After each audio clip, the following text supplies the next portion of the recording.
The following podcast contains spoilers and words that my mother would prefer I did not say. We watch the thing. We watch the thing.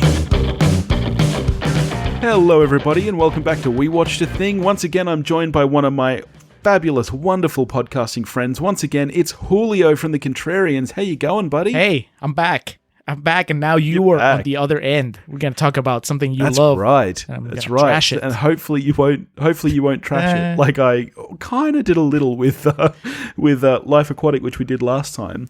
We are, of course, talking about Cliffhanger, which is a 1993 American action-adventure film directed by Renny Harlin, starring Sylvester Stallone, John Lithgow, Michael Rooker, and Janine Turner.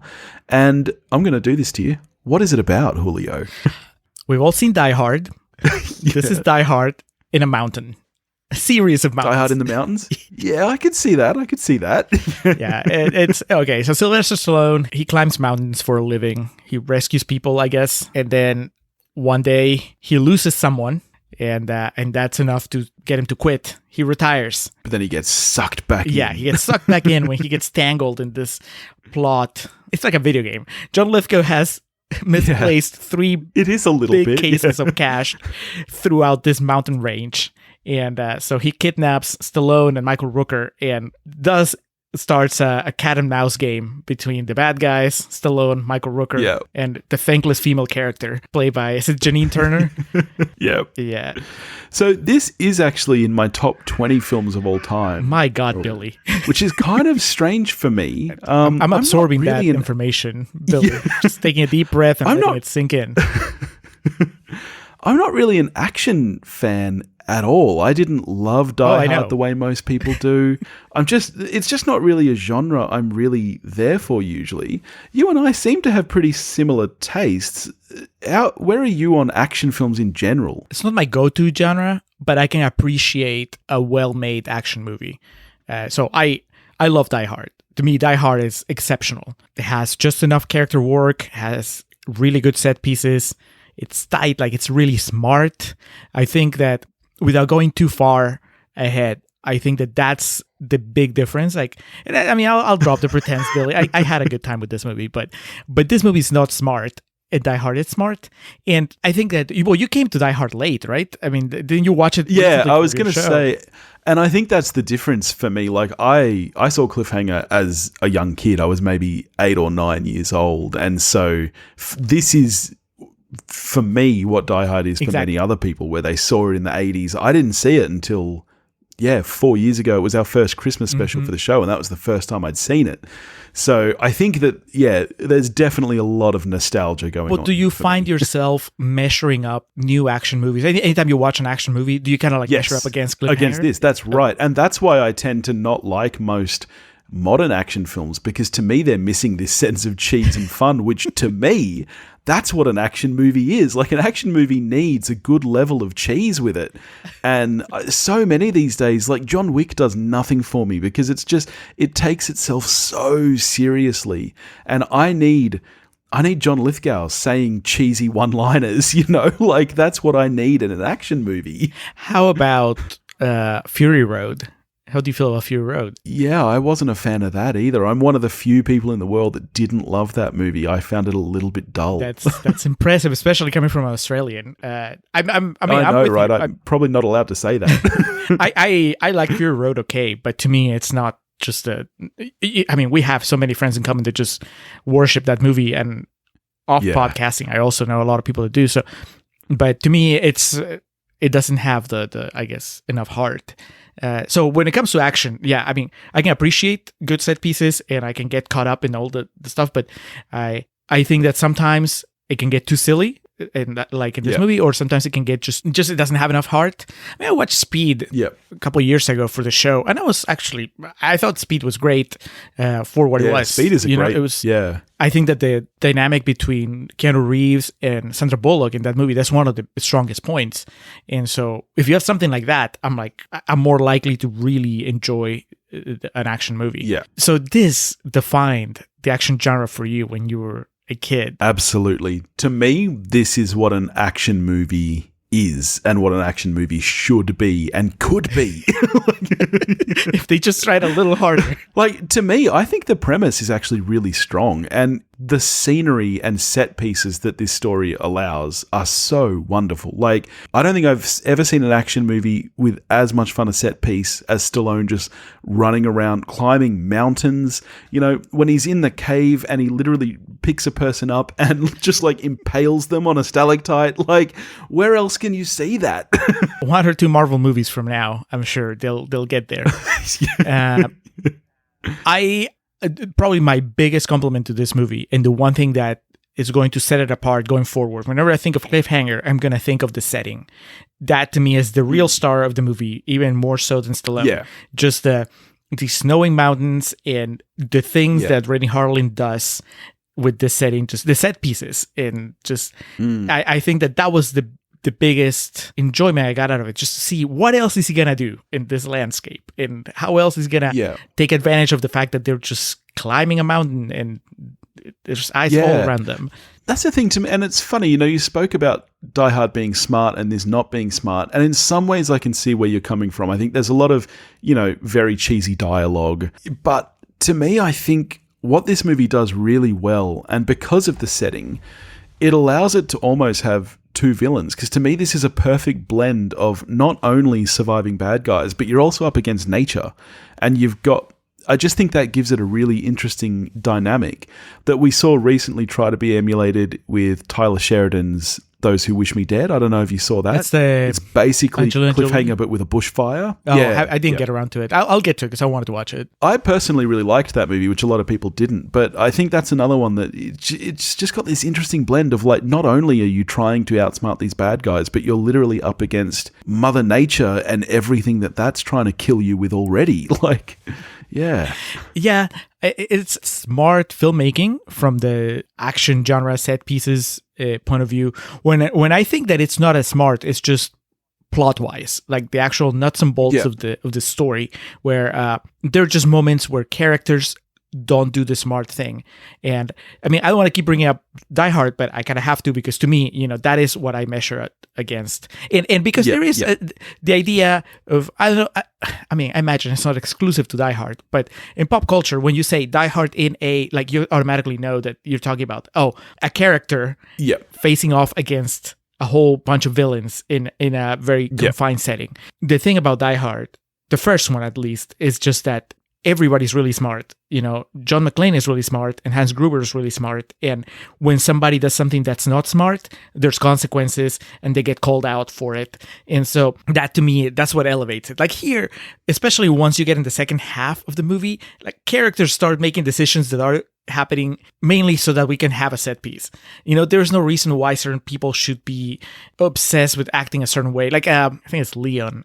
That's his real name, but Leon, you know, the guy that suddenly, it turns out that he was like a kung fu master, because he becomes obsessed with Stallone, even though through the movie I didn't really buy that he would be, but he chooses to just go after Stallone and not kill him right away, which would be this, you know, that's what you want to do. Instead, because there needs to be a big fight, he takes his time torturing him, and then the girl, like the main actress, like she gets it the worst, because they paint her as somewhat capable at the beginning of the movie, but then towards the end of the movie, because we need the story to keep going and we need Stallone to be the star, she's reduced to not being able to do anything. I mean, she kicks a bad guy once. She kicks that guy, the guy that ends up kicking Stallone's ass. She kicks him once, and then she just freezes. And like, I'm not saying that you can't have a character becoming completely ineffectual out of fear, but that doesn't seem to be what the movie's going for. It's just like, well, we don't need her to do anything right now, so let's just have her freeze there, and we're not going to talk about it later.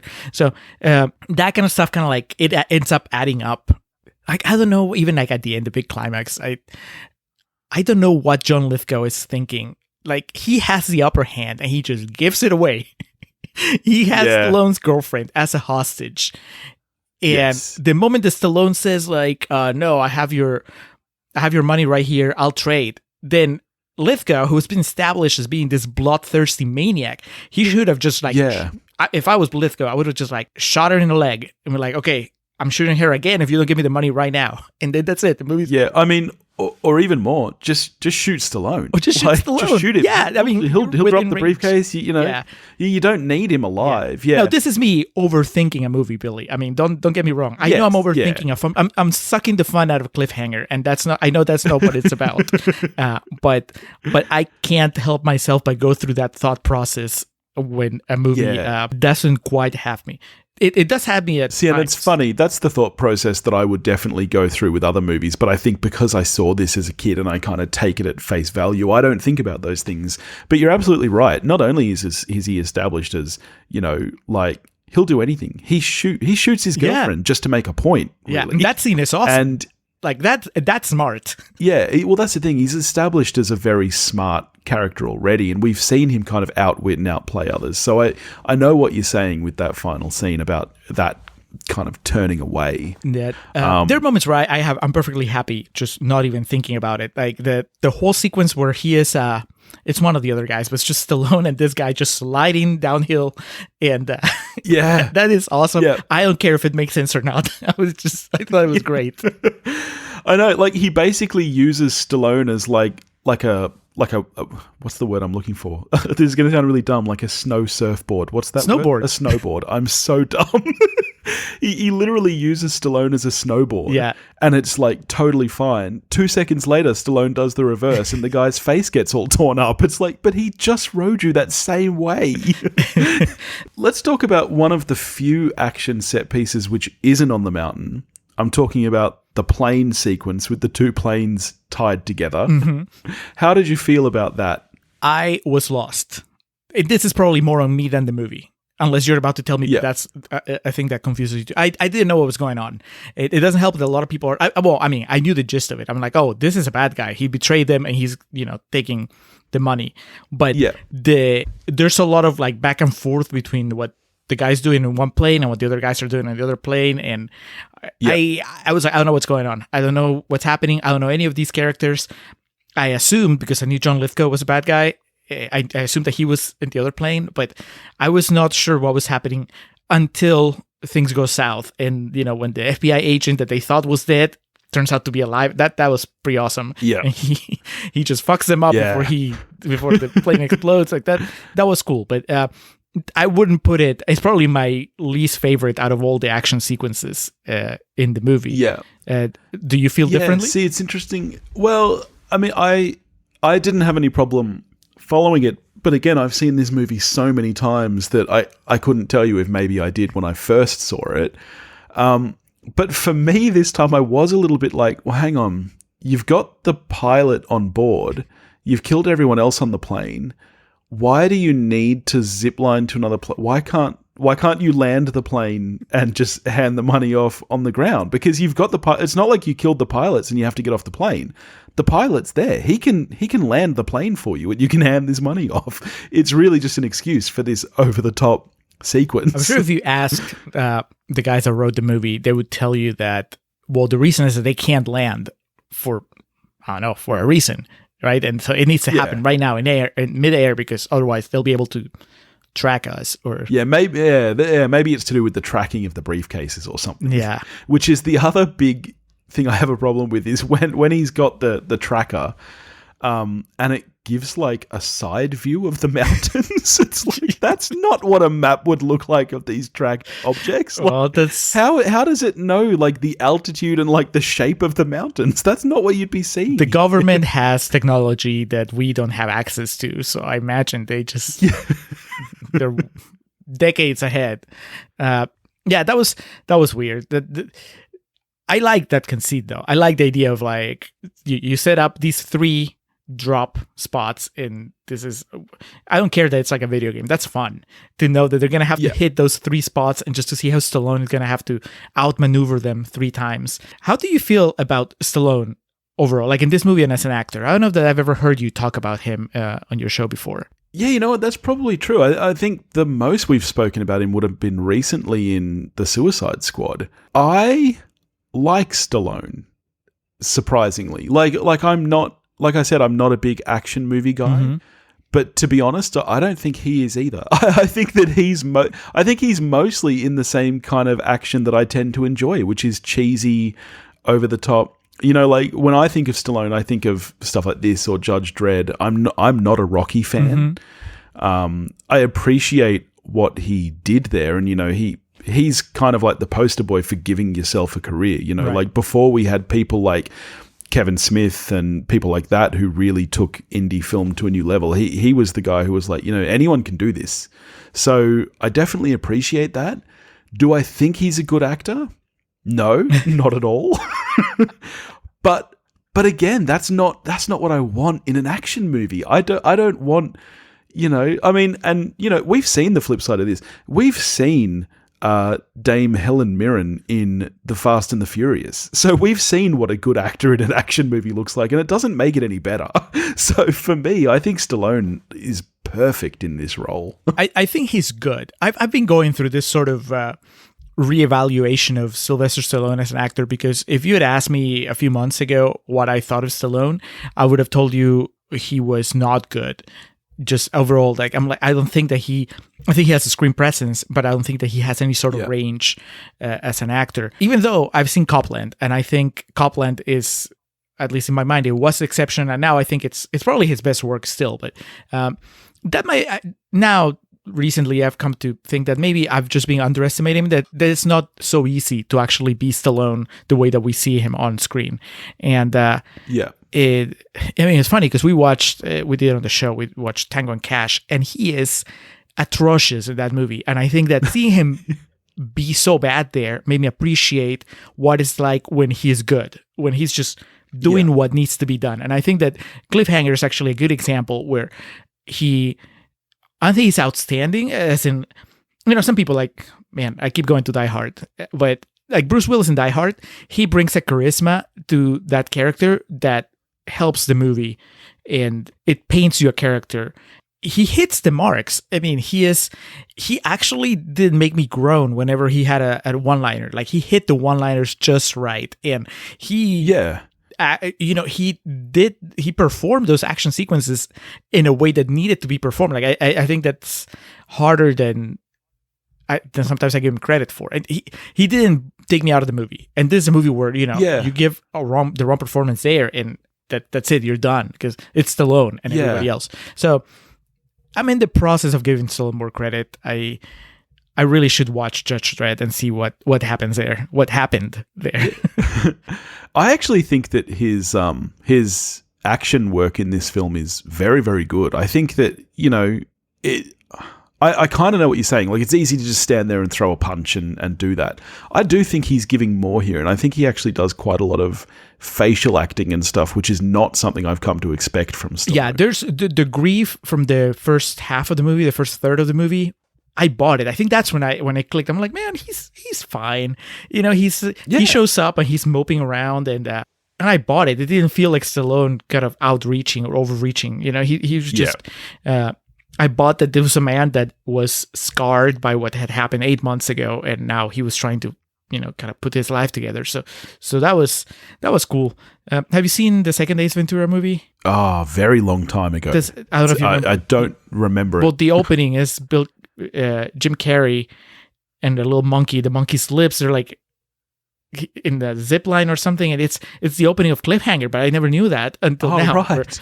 He's just like holding the little monkey, and the paw slips, and then it falls, and Jim Carrey goes, no. Since you brought it up, let's talk about that opening scene and the tension and stuff it builds. So you'd seen Ace Ventura 2. Did that ruin that scene for you? Did you know where it was going? Did it take you by surprise? Do you think it was a good opening to the film? No, the Ace Ventura thing happened after it was over. So, like, that connection, I didn't make it until the girl had died. And I was like, okay, so that was good. Right, yeah. The thumbnail for the movie, when I was about to start it on Hulu, I think that's where I watched it. That thumbnail was Stallone, holding her as she's hanging. So I knew that was coming at some point. I didn't pay enough attention to the facial features, so I didn't know who it was. But I knew that was going to happen. So I didn't know if she was going to survive or not. As soon as, when it started taking a little too long for them to be rescued, I was like, oh, this is going to turn into a thing. And then it turned into a thing. Yeah. I expected something to happen, and then I was hoping that she wouldn't die, but then it became clear she was going to die. And I'll tell you the bigger surprise for me was that Michael Rooker made it to the end of the movie, because I thought that they were going to kill him off at some point. And I was surprised that they resisted. Like, they beat the shit out of him, but he makes it to the end. Yeah. I'm a big Michael Rooker fan, actually, and I think that he's very good in this film as well. And I think that in some ways almost elevates Stallone's performance, because they've got a little bit of that kind of buddy element going on, but at the same time they're not, they're not happy with each other at the moment. So yeah, I like that element to the film, and I'm glad he lives to the end as well. Yeah, he's here's another one of those moments that kind of drove me a little crazy, and that's when the soccer player, I don't remember his name, but the bad guy that just kicks him and kicks him. And who just makes nothing but soccer puns because he's British. Yeah. So the entire time, Michael Rooker has a knife, like a hidden knife, a blade, and there is no way that Michael Rooker knows how this is gonna play out. Like that, because he waits until he's hanging off a ledge to use the knife and stab the guy in the foot. Yeah. If I was him, and I think most people would have taken their chances and used the knife before that, before he's just kicked you into a bloody mess and is about to throw you off a cliff. But he waits for dramatic purposes. He waits until he's almost dead to save himself. So that kind of stuff, that was just like, no, too much. I don't think we've spoken enough yet as well about John Lithgow in this film. Yes. This was my introduction to Lithgow. So this is the first time. So this is how I think of him. I think of him as the smarmy British bad guy. And so to me, this and Dexter are his two best performances by far. Have you ever seen Third Rock from the Sun? Oh, yes. Yeah. Big fan of Third Rock from the Sun. I think that was my John Lithgow introduction. So, and that would make sense. I'm sure it was for a lot of people. Are you a fan of Lithgow? Do you think, he's really, really chewing the scenery in this movie, but do you think that it works? It works. That's the one thing that maybe was overhyped for me regarding Cliffhanger, because I didn't know much about it. I knew the poster, and I knew that Lithgow was a bad guy, and that everybody loves him in this movie. Whenever you bring a Cliffhanger, we're like, oh yeah, this is a movie where John Lithgow is a bad guy and Stallone climbs mountains. I even remember at whatever Oscars, because this was nominated for special effects, probably, maybe sound or whatever, but the clip they used was towards the end. The clip of Lithgow, like in the helicopter, I think. So I remember that. So the idea of John Lithgow as a bad guy in Cliffhanger has been seared in my memory for years. And then it happened, and the first half of the movie, I don't think that he's doing much. And then he really, really gets cooking towards the end.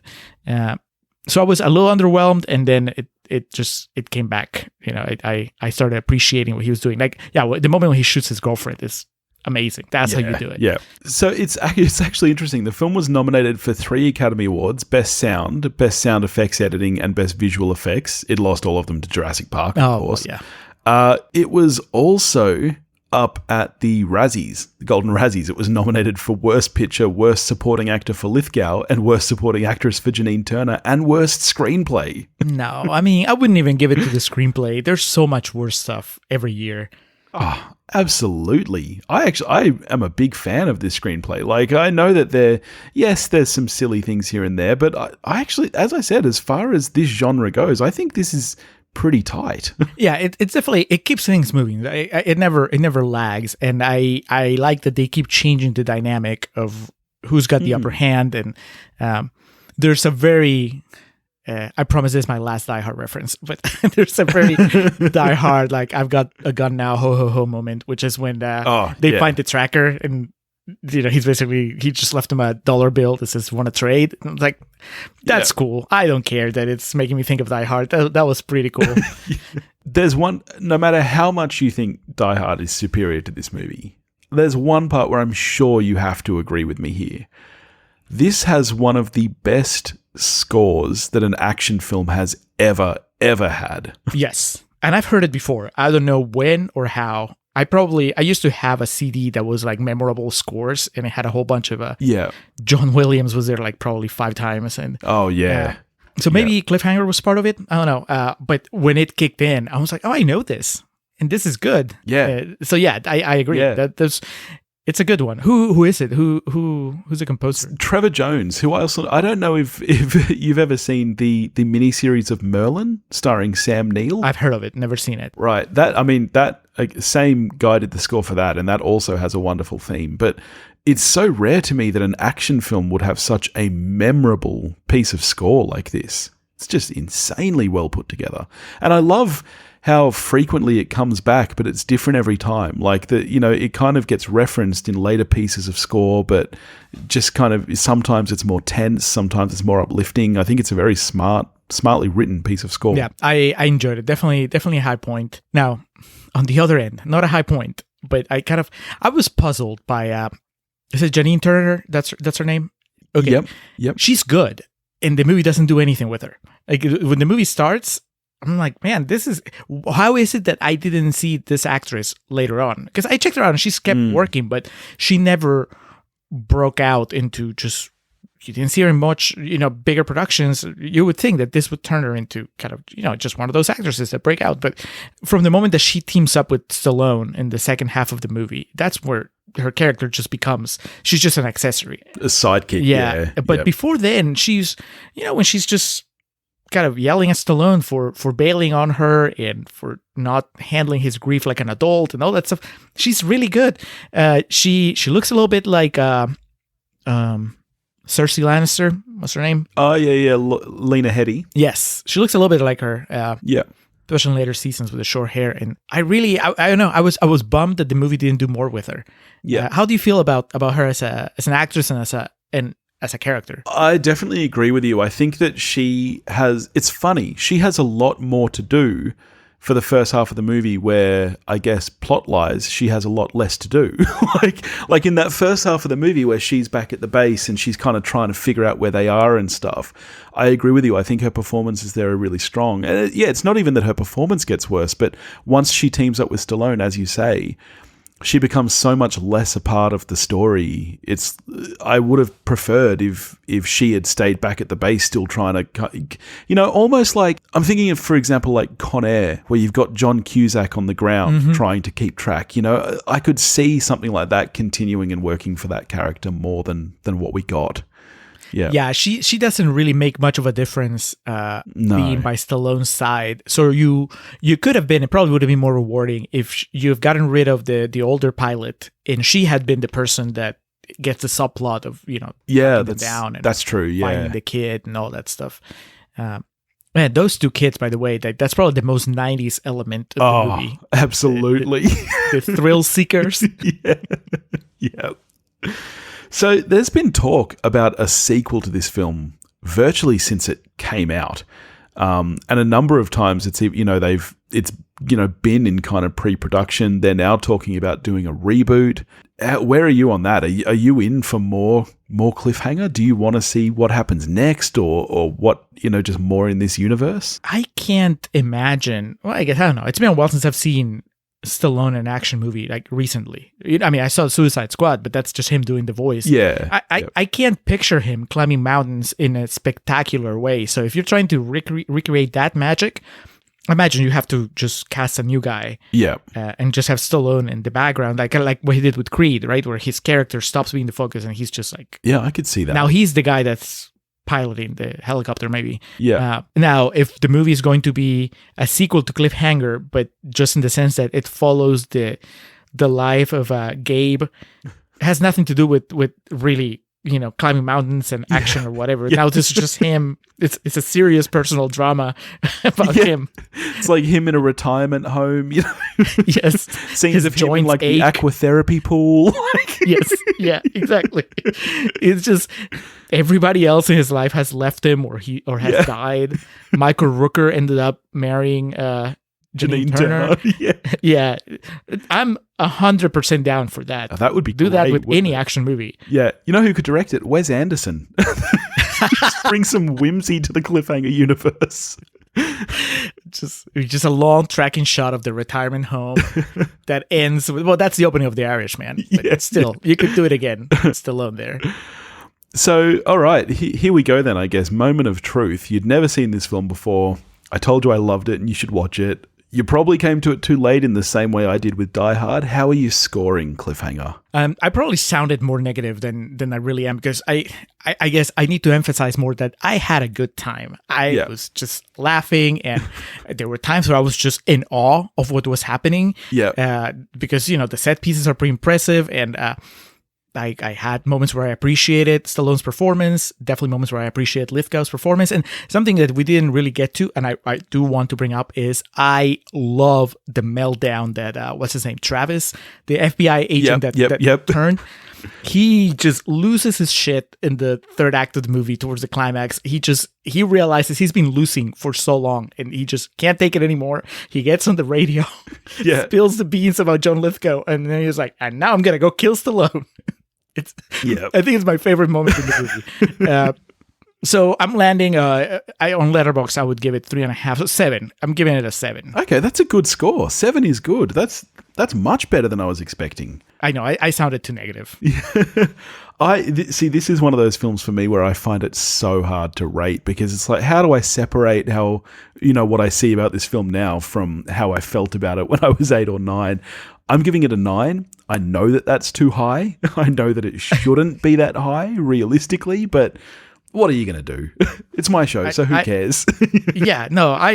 I'm strongly supporting that 9, especially because I imagined you gave Fury Road less of a score, lower score, and that just makes me happy. Yeah, Fury Road, you rate Cliffhanger. From memory, Fury Road was around a 5, maybe a 6 for me. Oh my God.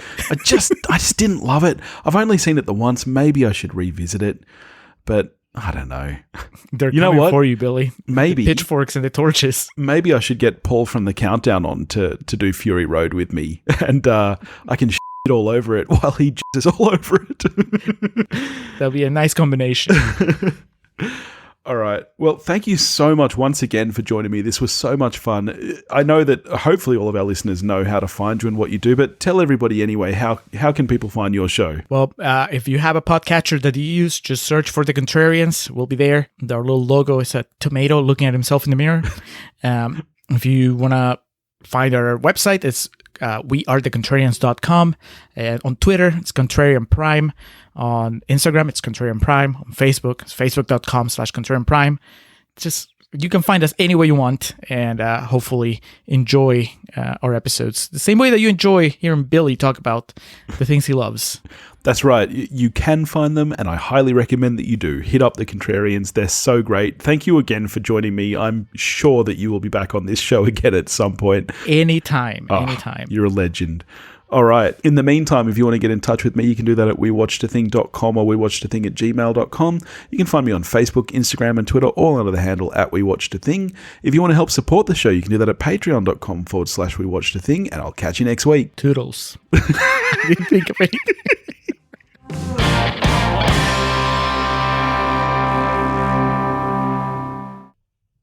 You're still here?